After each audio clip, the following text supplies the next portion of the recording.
little light turns red, and then we'll get started.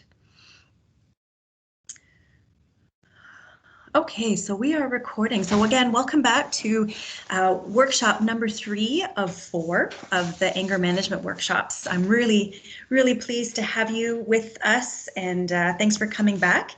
So what we're going to do is get quickly started, but if you, again, want to throw something in the chat or ask me a question, we can interact. If at one point you see more than one slide, please let me know. I unfortunately don't see what you see. So again, just before we get started, this presentation that you're about to view is the property of the Department of National Defense. Any reproduction or retransmission of the slides contained in this presentation is strictly forbidden. Some of the topics discussed in this webinar may be of sensitive nature and not appropriate for children, so we ask for parental discretion. And then, as you know, this webinar is being recorded and will be available later for viewing on the YouTube page. That just takes me a couple of hours for it to upload. So if you want to check it out maybe tomorrow or the next day, try the link that I put in the chat. Otherwise, I'll try to send you out another email. So active participation is encouraged, but you may just simply follow along. That's completely up to you. All right, so now, avoidance and escape strategies. We're going to talk about avoidance and escape strategies and the timeout process. And then we're going to talk about communication and communicating with kindness. We are not always kind when we're angry, or we might say things or do things that we may regret later on. So what we're going to do is talk about how can I send a message that something is, remember, I'm angry about something because there's a problem I need to solve. So how can I bring up this problem to somebody without making them feel defensive? So we're gonna do that. Okay, so the overview today, we're going to just review a quick review from the last 2 weeks. Sometimes it's good to remember just a couple of the concepts. Then we're going to talk about avoidance and escape strategies. And these are, I'm going to say, tools. They're going to be maybe interesting ideas, something to think about when we are in a moment or in a situation that we know creates or makes us angry on a regular basis. We're going to talk about the timeout process, and then we're going to talk about the DES script.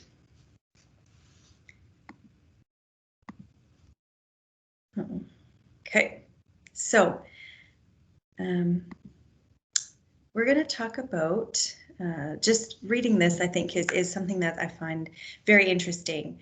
Holding on to anger is like drinking poison and expecting the other person to die, right? Which is sort of an interesting concept when you think about it. A lot of the times we hold on to anger, and sometimes the other person that we're angry at doesn't know that we're angry, or they don't know that they've hurt us. And so sometimes it's really important just to make sure that unless we tell them or unless we do something about this particular problem, then they're never going to know, or we can't fix it. And remember, managing anger is about us. It's about us not feeling constantly angry or revisiting that emotion on a regular basis, or maybe even finding out that it's a different emotion and then working on that. So that's really where we are going to be spending a lot of our time. So let's talk about perception. Remember that perception is one of the most important concepts to remember, especially when it comes to being in a situation where there's several people and everybody sees it differently. So remembering that we collect information through all of our senses, and then this data gets filtered through our own experiences and results in what we believe to be true. So if we believe that if something happens in a situation and we perceive it as disrespectful, or we perceive it as a challenge to our beliefs, or we perceive it as a confrontation or a threat, then our body is going to respond because that is our truth. But remembering that the other person in the situation is seeing it from a completely different angle. They are maybe not seeing it as a threat. They maybe, like we talked about, leaving the plate on the counter, we see that as disrespect. The other person just sees it as leaving a plate on the counter because, maybe maybe the dishwasher's full, or maybe they are in a rush, but they probably didn't do it as a form of disrespect, right? So we have to remember that every situation, people are going to be seeing it differently, depending on, we talked about their experiences, maybe their age group, maybe their beliefs, their cultures, their, I don't know, genders, right? People are going to be seeing things differently all the time. So that's a really important concept to remember. Now,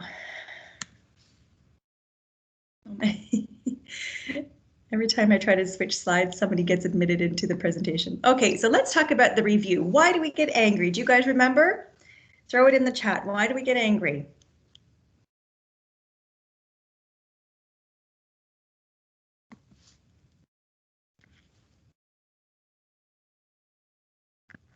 Do you guys remember? Why do we get angry? Our expectations are not met. Reacting to bad experiences. Yeah. All of those are very valid, right? So when we talk about our expectations, or when we talk about our beliefs, or because we perceive a wrongdoing, right? We can respond to a perceived threat. And a threat doesn't mean an attack necessarily, but a threat could be, again, if we value safety, if we value cleanliness, if we value being on time, and someone else is challenging that particular value, right? Again, when we talk about being on time, some people feel very passionate about being early, but some people are late on a regular basis, right? And we feel very, frustrated or upset by that. It's really just the priorities are different. But again, a perceived threat is something that can cause us a lot of distress.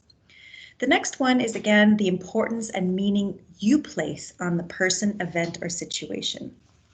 So like we talked about when we talk about the feeling of disrespect or the feeling of safety, or a situation that might be really important to us and our counterpart doesn't feel the same way.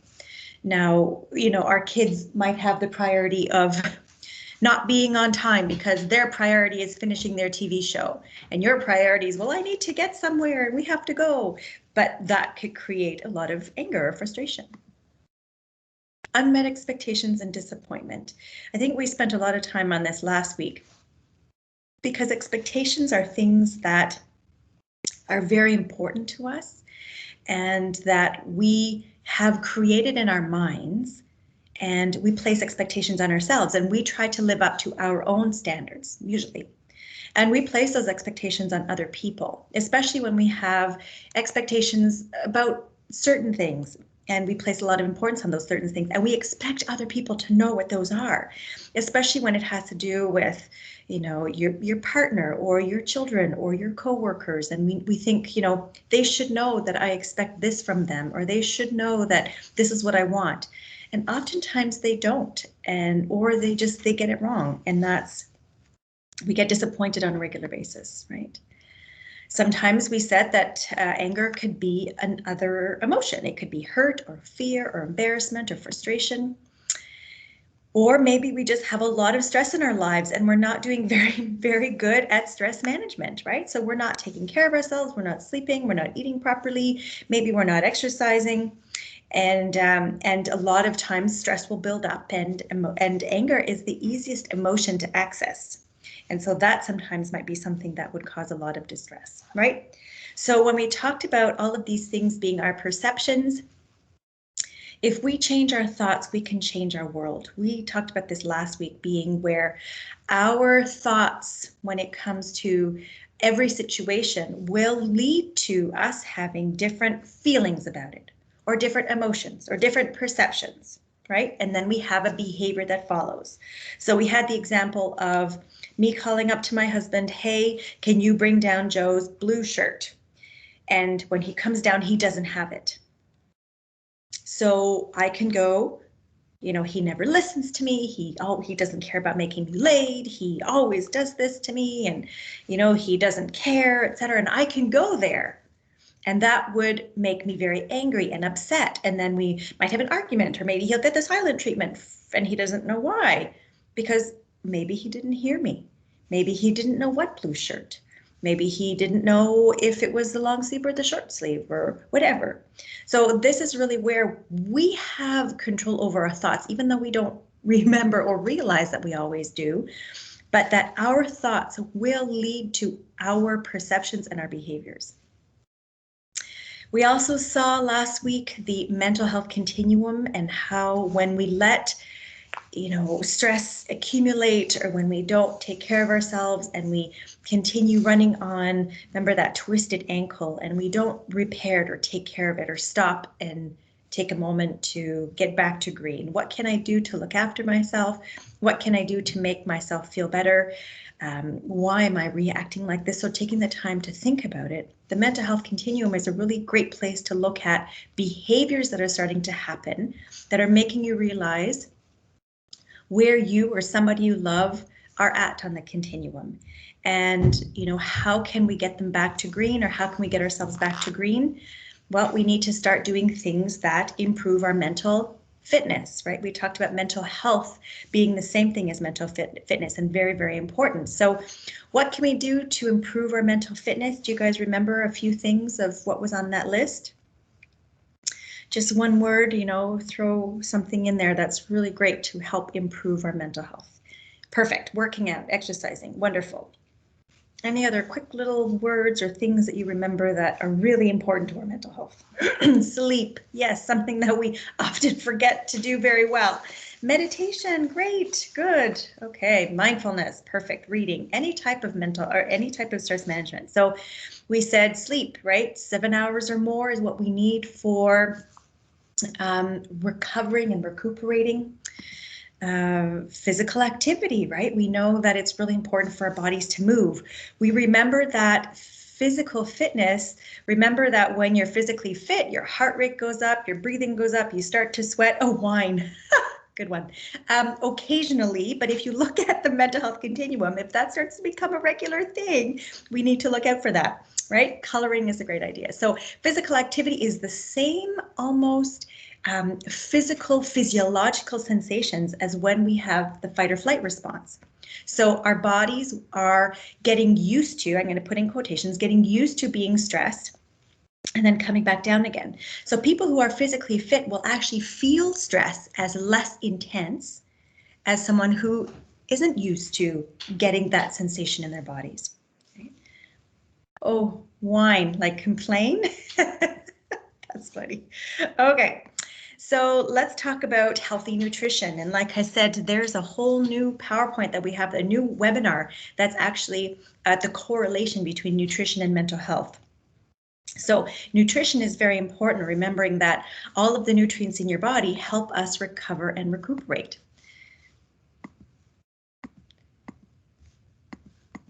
Stress management, right? When we talk about, when you guys said things like coloring, meditation, deep breathing, all of those, reading, right? All of those stress management things that make us feel good. So we need to do that. Healthy relationships is what we're going to talk about. We need to talk about surrounding ourselves by a support network. Having healthy communications is really important. And then we need to remember that our mental fitness exercises are important, and that's the deep breathing, the mindfulness and meditation. Changing our perspectives and then focusing on what we can control.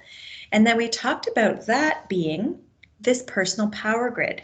Now, this personal power grid, did any of you take the time this week to think about the personal power grid, or about situations that you might be able to place in here and put things that you can do in the control action grid or box that you can do to help with that situation?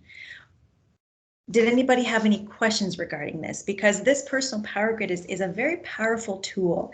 And we can talk about it a little bit later on if there's more questions, but remembering that this personal power grid is really for you to realize that we can control ourselves, our behavior, our responses, our thoughts, our thinking, our expectations, remembering expectations. And we cannot control pretty much anyone or anything else, right? Events that have happened, things that we cannot change.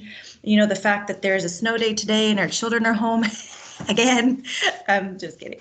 But we can't control the weather, right? So if we said, I want to go for a run today and now there's 25 centimeters of snow, well, you have to be flexible when it comes to other things that we have no control over. So the goal here is to really think, what can I do in this situation to make it better for me? Because there are things that sometimes, as much as I want to complain about them, be angry about them, I cannot change them. So I need to accept them and let them go. And that doesn't mean accepting what is bad or that a person treats us poorly, right? Or that someone or something is, I'm going to say, quote unquote, attacking us or perceive or attacking our perception of threatening us. That doesn't mean accepting a bad behavior. It means accepting that either bad things have happened or that this person cannot change. So what can I do about this situation, right? Can I, lead this person? Can I change the way I respond to them so I don't put fuel on the fire? Can I, maybe change jobs, etc., right? So again, acceptance doesn't mean accepting bad behavior from others. It means accepting that you cannot change others. What can you do to change your situation? Because sometimes we can do things and we choose not to do them, and that is in the quitting or giving up. Or we can hang on to things and just complain about them, be upset about things that we just cannot change. So, this is really where we can change our control of ourselves. So to reduce stress, we have to focus on the mastery quadrant, so things we can do, which are your reactions, responses to every situation, and taking control of yourself, or letting go, accepting people or things the way they are, and letting go of expectations that they will change.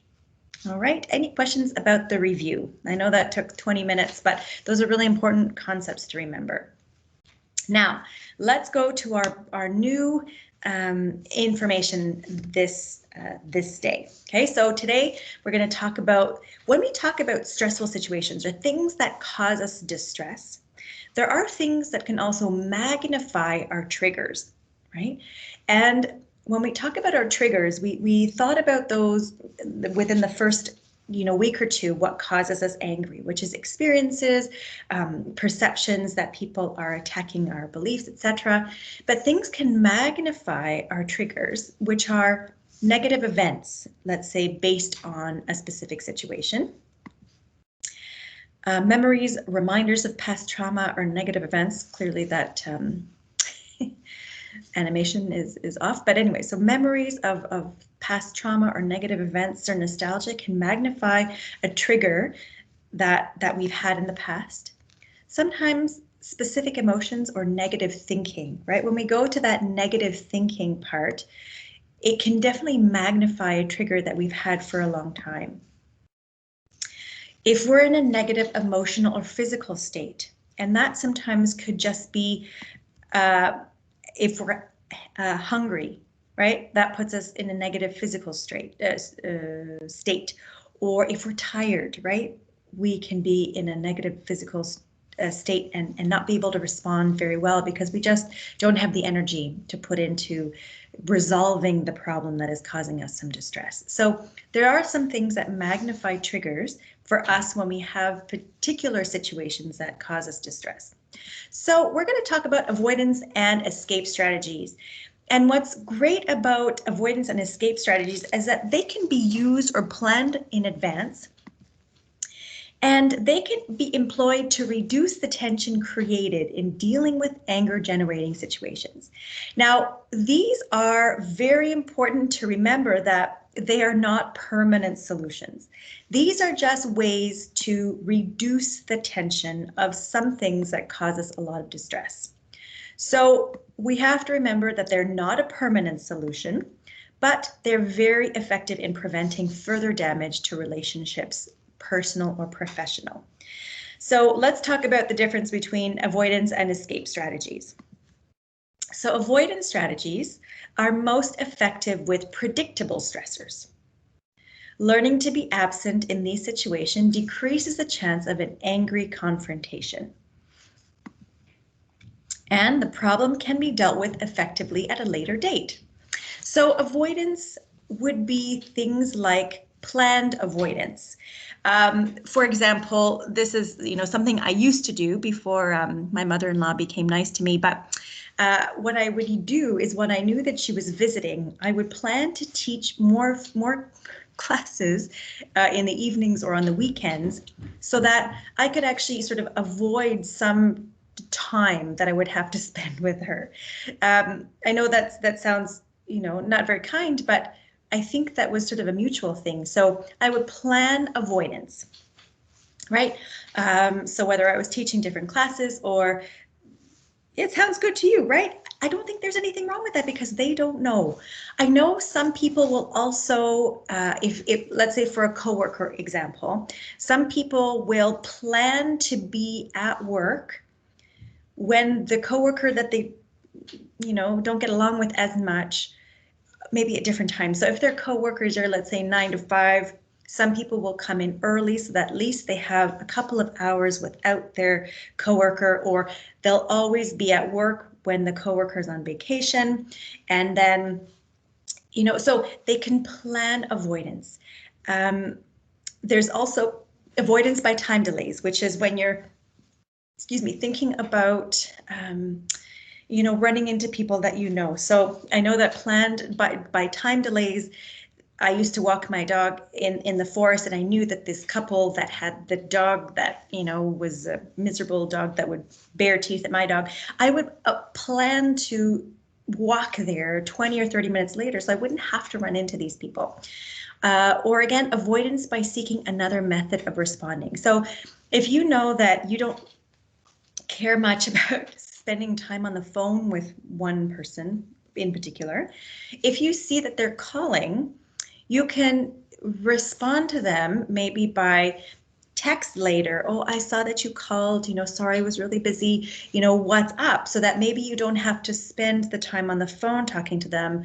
Or you could send them an email, for example, keeping things short. The reason this was also here is there was a story that there was a couple that got divorced and they couldn't stand each other. They couldn't be in the same room without arguing. Yet they shared one home and the kids would stay in that home, but the parents would swap houses. So let's say the mom was there for a week, the kids were there, and then the mom would leave, but the dad would come.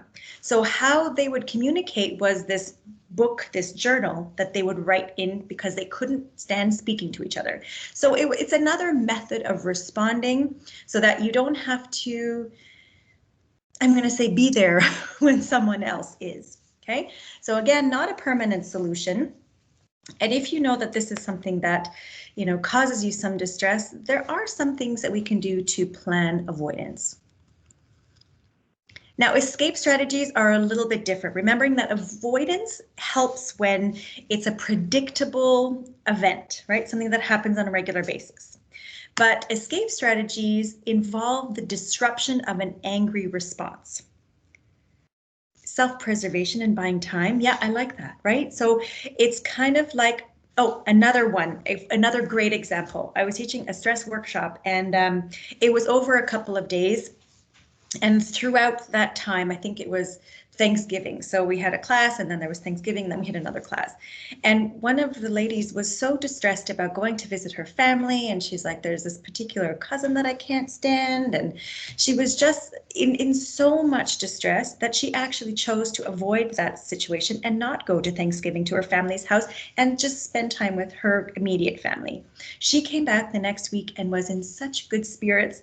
She's like, I didn't want to get angry that day. I was tired and I was feeling stressed. So she planned to avoid a situation that she knew was going to cause a lot of distress for her. So these are things that we can sort of plan ahead. I love that. Self-care, right?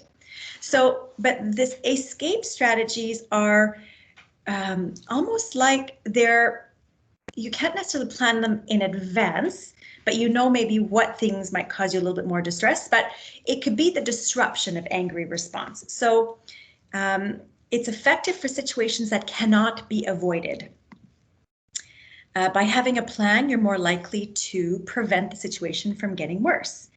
And they, again, are not necessarily a permanent solution.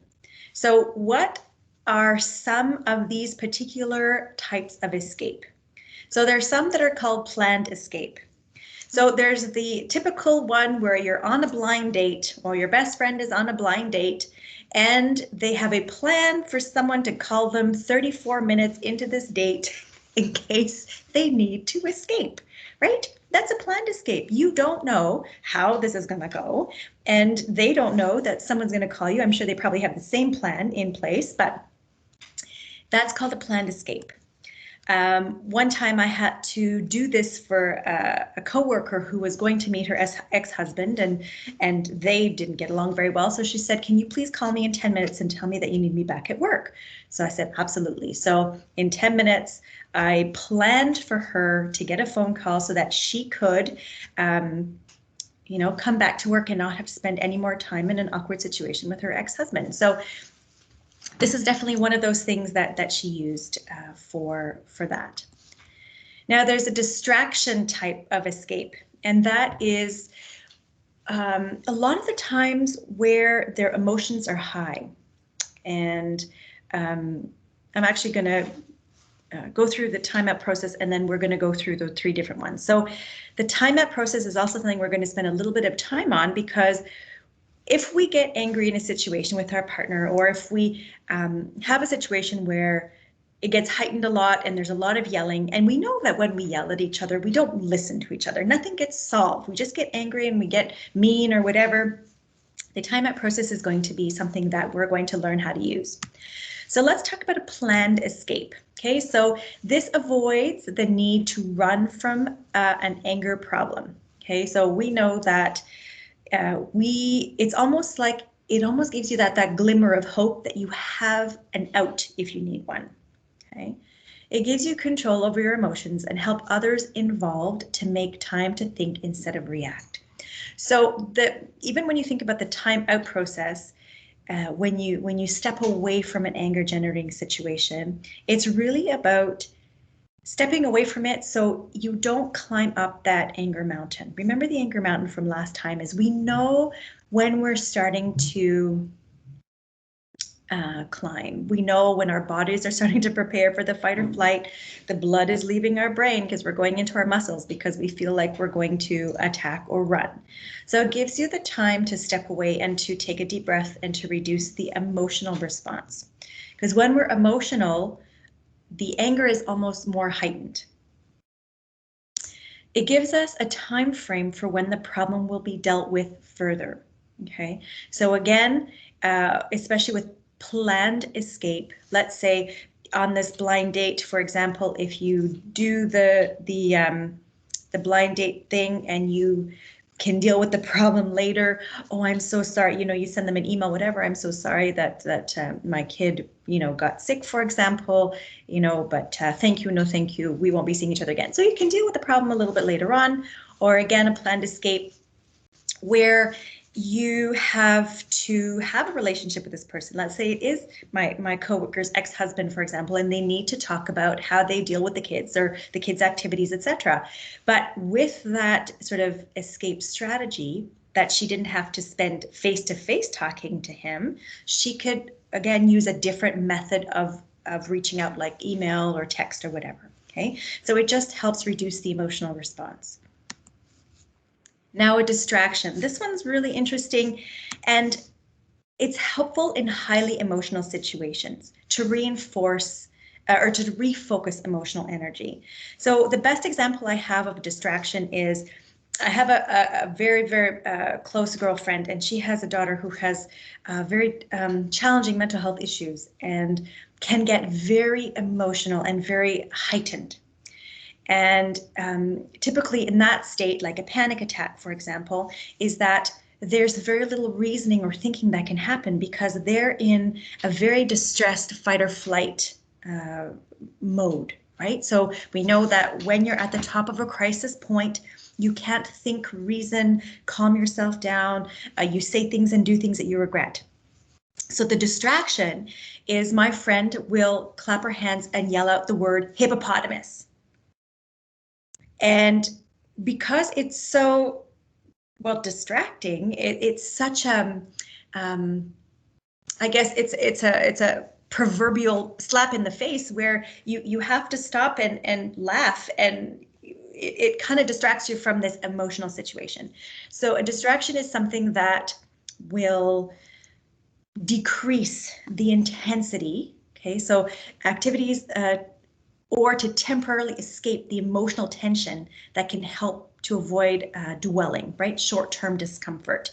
So my friend can see her daughter sort of start to work up to this high point. And so, you know, she'll either clap her hands or yell the word hippopotamus or whatever it is that comes to her mind. It sort of jolts the whole situation, and then they can laugh, and then they can talk about the situation. I don't know if any of you have ever heard of things like this, but it allows you to re-engage rationally with the problem rather than emotionally. And this is when we can find a longer term solution, because when we're in a frantic state, when we're in a panic state, when we're at that crisis point, we can't solve problems. Serenity now, yeah, it's something that will decrease emotional tension. And this is something sometimes that you can't really do any other way but by creating a distraction. Even with children who are having temper tantrums, right? Sometimes if we distract them either with another toy or with a different light or with a song, sometimes it can reduce the emotional energy, right? So distractions can clearly also work with adults. So that's another escape strategy. And the third one is it's a timeout, and it's a timeout process. And this is not a timeout where you sit on a stair and think about what you've done. This is a timeout where you step back from a situation to think about what you want to do next.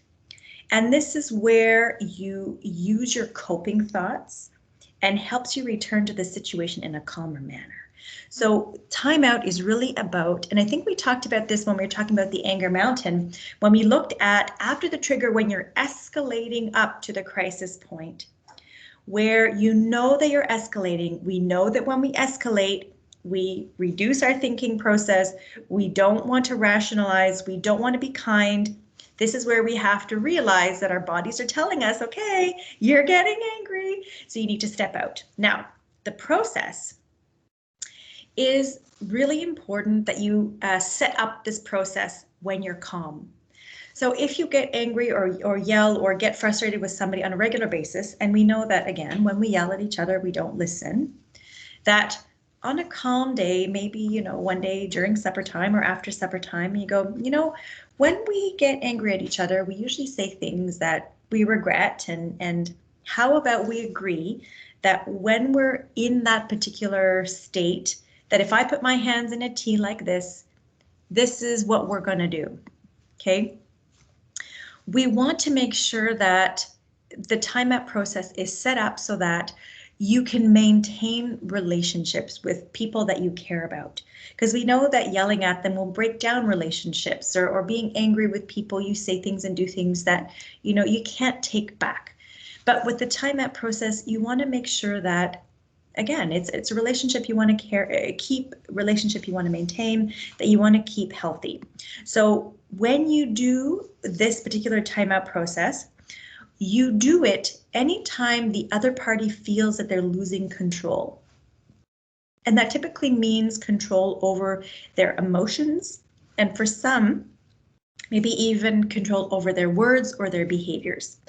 So the timeout process is really something that will distract from or take away from, again, the opportunity to do or say things that you'll regret later.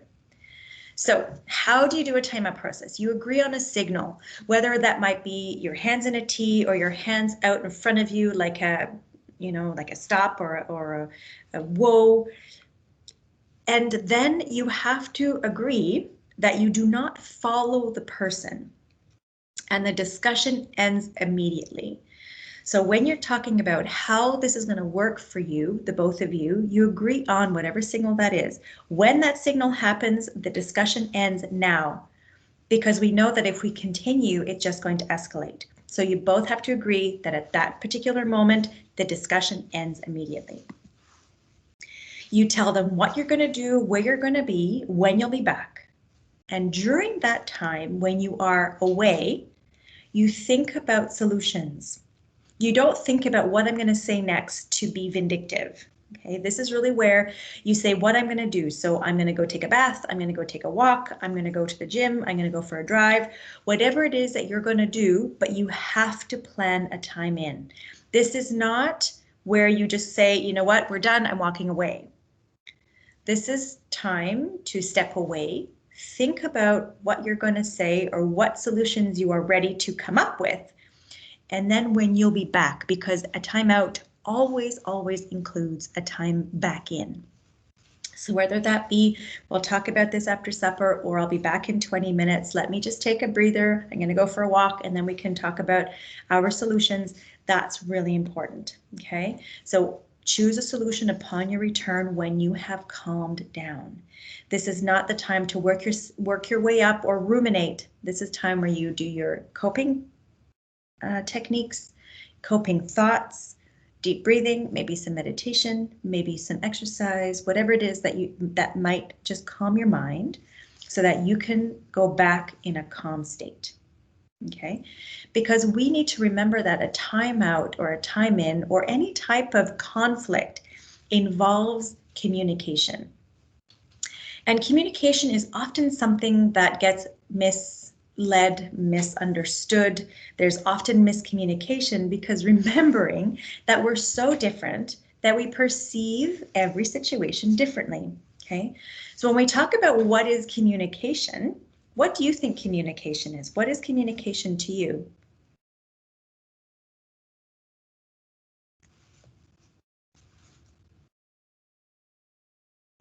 What does communication mean to you?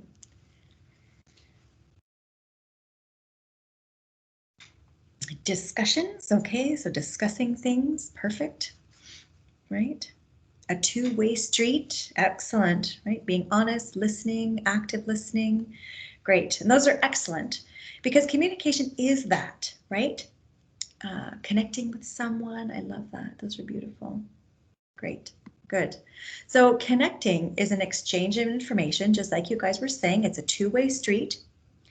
Expressing your message in a way that the other person will hear and understand. And listening and attempting to understand the message from the other person. And that's often where the communication breaks down. And I love that respect. Thank you. Right? Agreeable solutions, being open and curious. These are so important when it comes to communicating because oftentimes we just want it to be a one-way street. I want you to see it my way. This is how I see it. This is what you're doing. You are doing this. But we often don't listen and understand where the other person is coming from. And that is often where the breakdown happens because we want them to understand us and to hear us, but we often forget that they also want that. So communication is a two-way street, just like you guys were saying. So what is communication that is assertive? Assertiveness, remembering, is a behavior, right? Just like we said, aggression was a behavior. Assertiveness is a behavior. It's stating what you want or need in a way that is respectful of others. So assertive communication is respecting our own rights and opinions as well as those of others. Okay, we often forget the second part. focusing on the problem solving or resolving the conflict. And this is really important to remember when we talk about assertive communication. And we said that anger is a problem that needs to be solved. So again, going back to that, just because it's an easy example, the plate left on the countertop. We view it as disrespectful, but it is a plate that's left on the countertop. So focusing on problem solving is, I feel disrespected when the plate is left on the counter. Not, I feel disrespected when you are a messy slob leaving all of your stuff everywhere. Okay, do you see the difference? Which one do you feel more defensive with? So communicating assertively is focusing on problem solving and fixing the problem. The problem is that you feel disrespected when the plate's left on the counter. Well, why is that? And do they know that? Okay, and then it does not intend to hurt the other person. Because when I said, you know, we have to remember, you guys, or you disrespect me when you leave your stuff everywhere, right? We're hurting the other person. We're saying you guys are messy slobs and you do this and you do it on purpose to make me upset. Well, no, right? We're talking about fixing the problem. If somebody else left a plate on the counter, would it be the same thing? So there's guidelines. When we are having a conversation, or when we're having a respectful, assertive conversation, there are guidelines.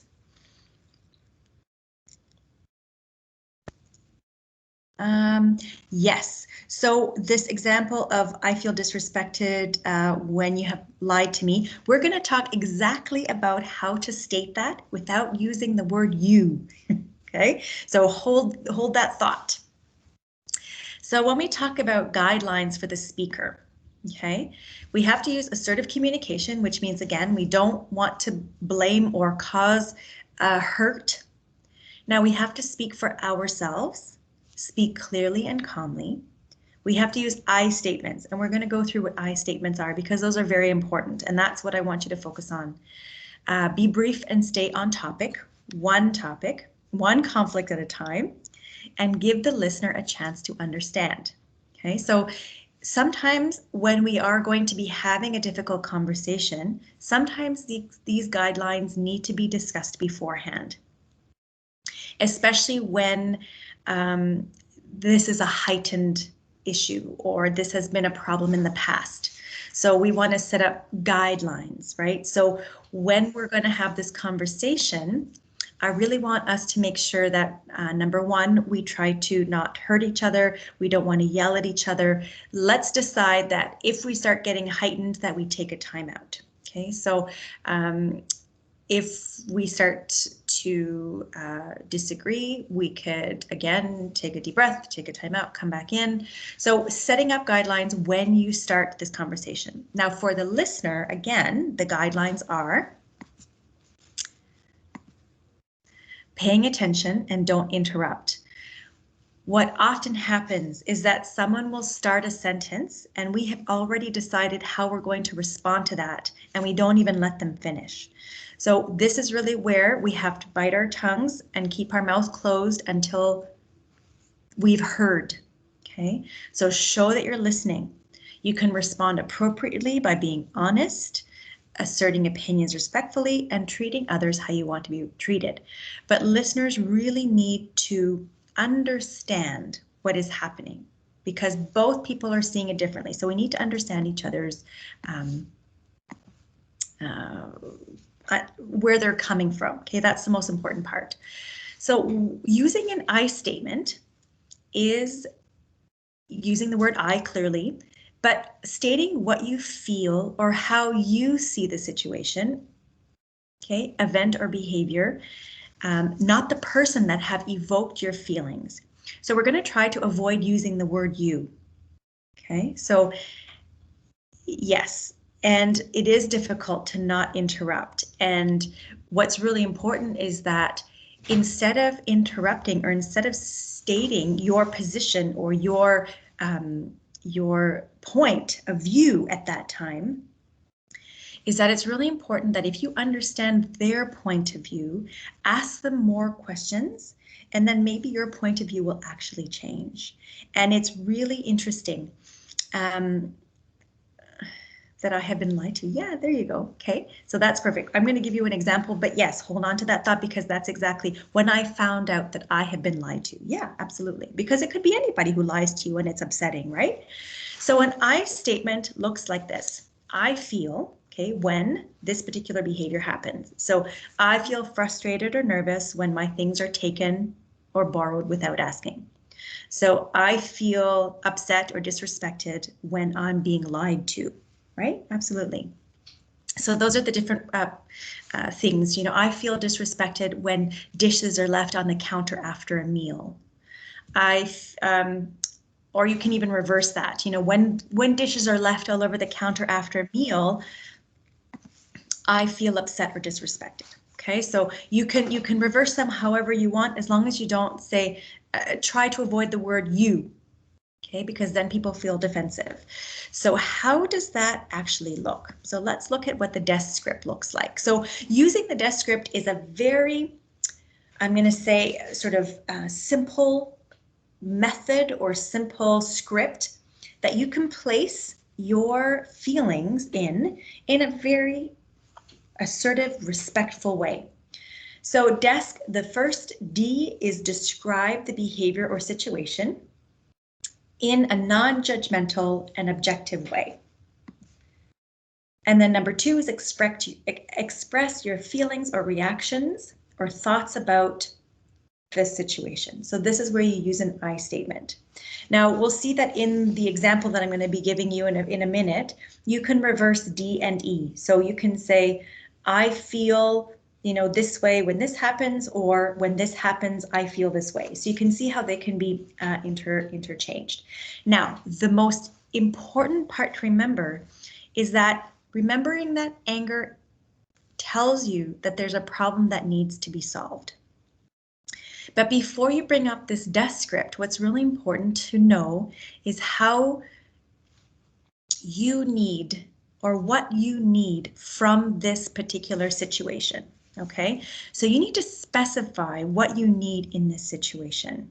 Okay, so I feel disrespected when dishes are left on the counter after a meal. What I would need is things to be put in the dishwasher so you can have a positive consequence. So I also can relax after a meal. Are you willing to do that? You need buy-in. I feel frustrated when my things are taken without asking. I need to be asked so that I know where my things are when I'm looking for them. Are you willing to do that for me? Can we work on that together? Can we agree to that? Okay, so the number 5 is kind of like asking for that buy-in, but we often stop at 1 and 2. So we need to remember that they need to understand how to help you with this particular situation. We can say, I feel disrespected when stuff is left on the counter after lunch. But then, okay, so do you want me to put them away after dinner? Are we washing them together? Do you want me to put them in the dishwasher? Do you want me to put them in the sink? So you're leaving the resolve up to interpretation. Okay, so I had a member in one of my classes who used to get up every day with the kids. And so one day she's like, you know what? I feel exhausted because I am up with the kids every morning.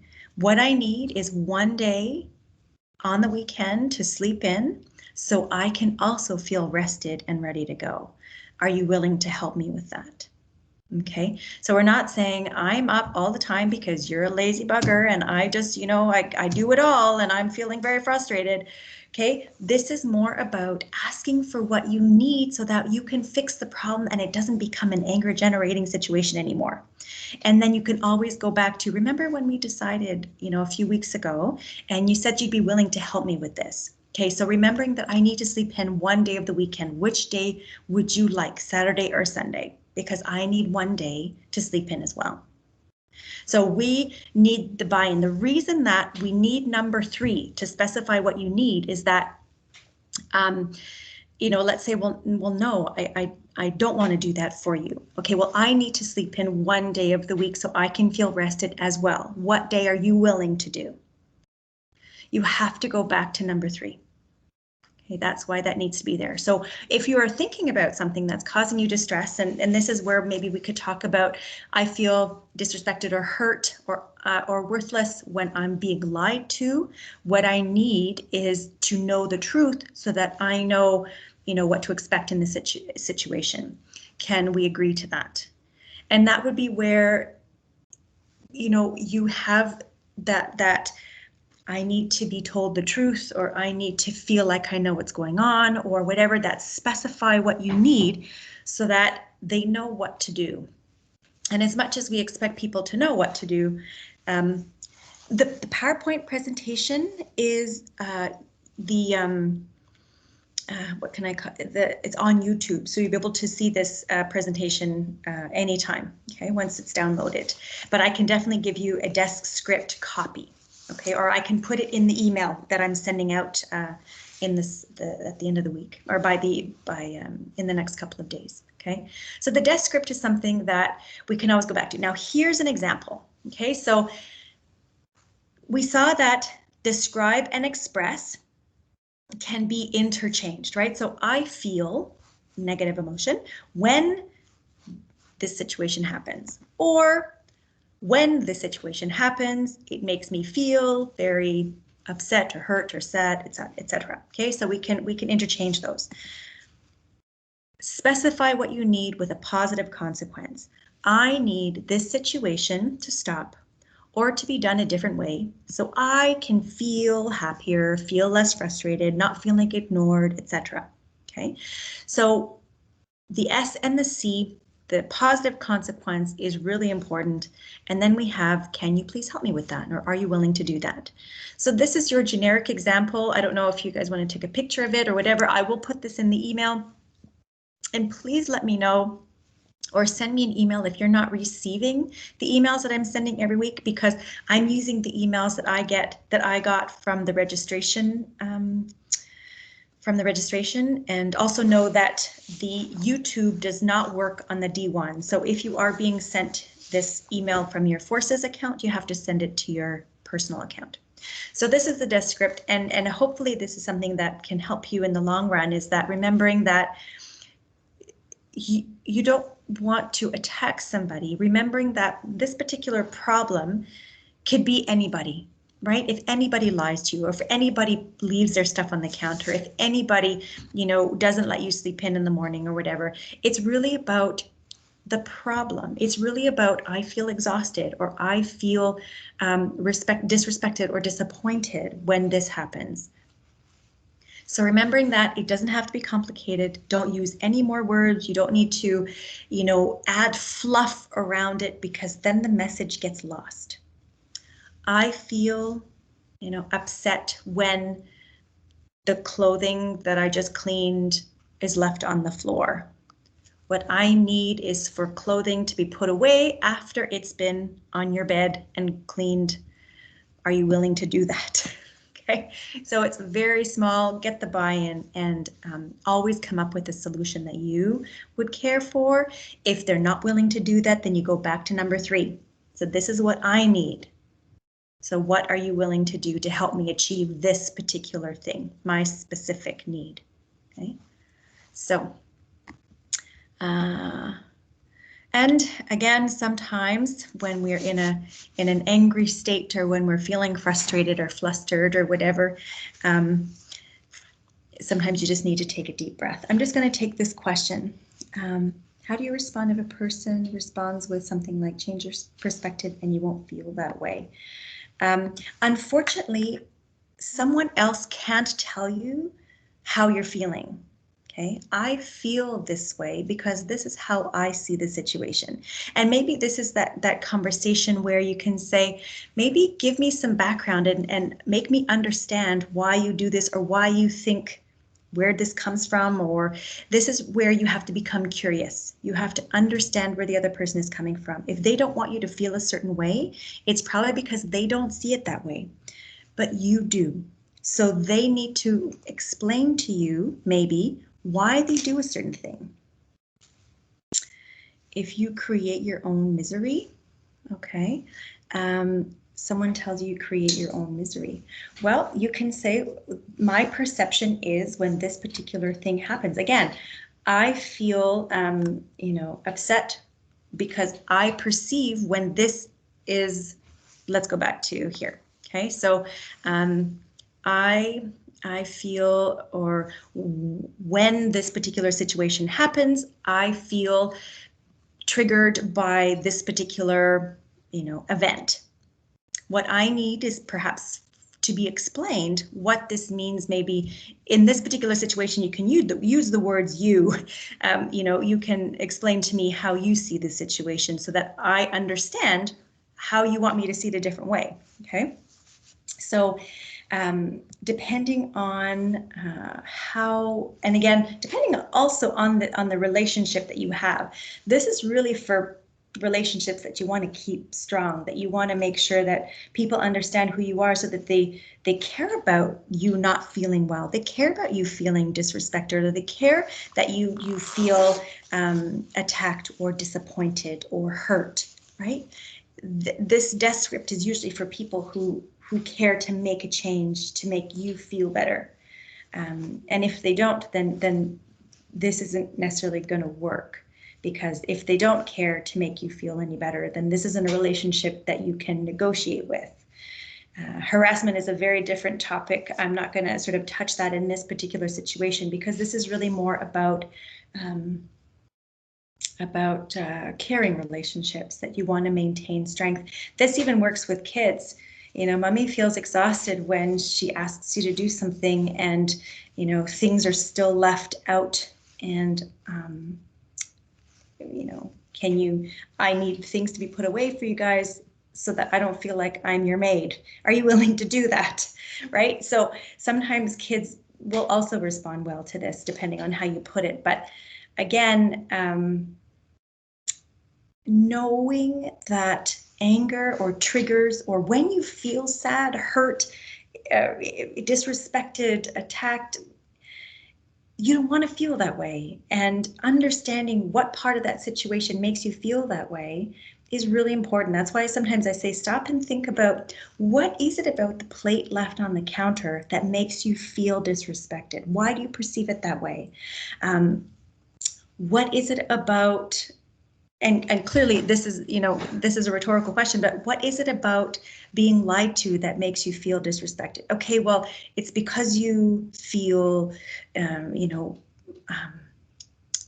because you feel defied. I don't know if that means defied, or if you don't know what's going on, or if you feel lost or whatever. So it's really about peeling back the feeling, using the word feeling, not always using the word I feel angry. You can no longer trust that person who lied to you. Maybe there's an explanation, right? You don't know. What's unfortunate is that there might be trust issues. There's a lot of things that are in the background of someone who is doing something, right? There's always a reason for it. And we don't often understand people to the extent that they do things a certain way. So, yes, it helps to weed out the people who do care about you, to work on a relationship, because some people don't have the capacity to do so. You're right, and they don't care. But hold on, I can't read all of these texts. They're passing up too quickly. Just passing the blame. Start using the avoidance. Yeah, 20 years later, now have a much better relationship. Well, I'm happy you have a much better relationship, and it is really about that. It's about finding relationships that you want to maintain, that you want to care about, that care about how you feel if you feel disrespected or dismissed. And a lot of the times they're not doing it on purpose, especially the caring ones. They're not doing it on purpose to hurt you. For them, a plate is just a plate. For you, it might show disrespect, but they might not know that about you. And that's what's really important, to let them know. And that's kind of the whole goal about having these conversations, is that the more we communicate, the less misunderstanding less misunderstandings that there are, the more that you can solve the problems that are causing you to be angry or triggered in the first place. Does that make sense, guys? Team? Any questions about that? Dismissive personalities who just prefer to forget about things. And there are people like that, and people who are dismissive, they let things go, but that's called passive, and that will eventually accumulate. And that's not a way of dealing with something right away. Sometimes it's a way of, I'm not going to deal with this right now, and it's just about putting it off. But also too is it'll accumulate. If you're passive and you just prefer to forget things, it's going to accumulate, and there's going to be a lot of resentment. Hurtful, as they do tend to lie. Yeah, there are secretive people. There are people who don't trust to give the right answer or the true answer. There's a lot of reasons why people lie, right? Either they're hiding something clearly, or maybe they just don't feel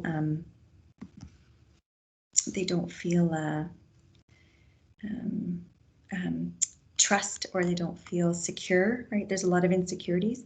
Do I do one-on-one coaching? Not necessarily, but if you send me an email, I can definitely help you with the situation, okay? I'm gonna put my email in here, and cfmws.com. Me an email and we can see what we can do, okay?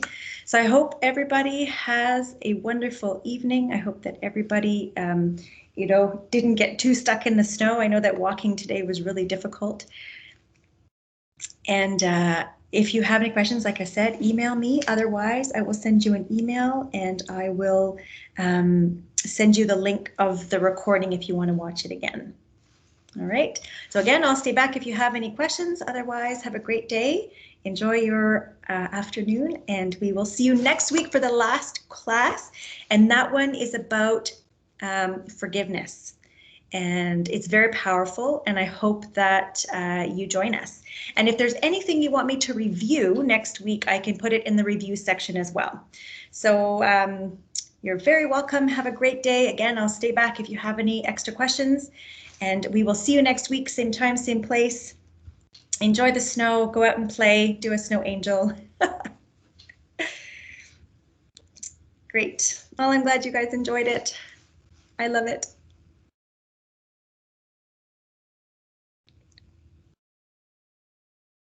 I'm glad it's helpful.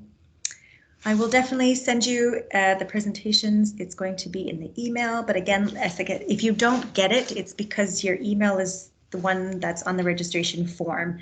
That's the only one that I have access to.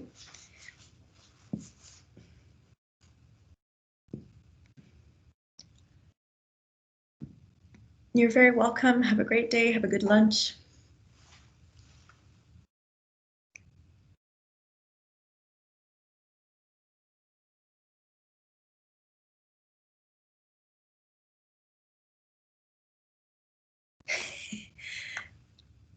Yes, I agree. It should be a prerequisite for entering any relationships. It should be, I think, just required for everybody just to function in society. That's why it's my favorite course.